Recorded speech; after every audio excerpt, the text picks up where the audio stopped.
Hello, hello, hello. Good morning, good morning. By the way, my name is Jonathan, aka JFax. So, sa ngayon, tatalakayin natin yung dalawang speaker, passive tsaka active.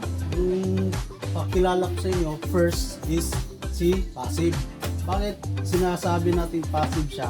Kasi yung sa likod nito is kailangan mo pa ng wire through amplifier. Dito natin ikakabit yung connector niya, speakon, papuntang amplifier, no? So, ang nakagandahan nito, mas kung outdoor siya, maganda yung performance niya, no? Compare sa ito naman yung si passive. Yun, ito, si passive ngayon is naka-built in na siya yung amplifier. Yung difference lang nila is ito, kailangan mo pa ng amplifier. Ito si active naman is meron na siyang sariling amplifier na naka-built in sa loob.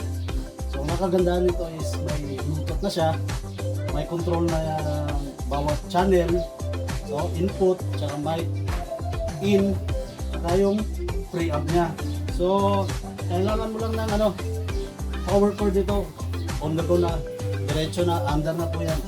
So, yung difference lang nila is ito 500 watts, si passive is 800 watts, no? Sa susunod na episode po, tuturo ko sa inyo yung mixer naman, tapos yung connection niya manggagaling sa speaker ng passive tsaka active. So, sa mga followers dyan, watch out. Ituturo ko, isi-share ko po sa inyo yung lahat-lahat ng nalalaman ko sa Pro Audio, sa larangan ng Pro Audio sound system, no? So, thank you so much. Thank you for watching, and then comment for suggestion po. Thank you.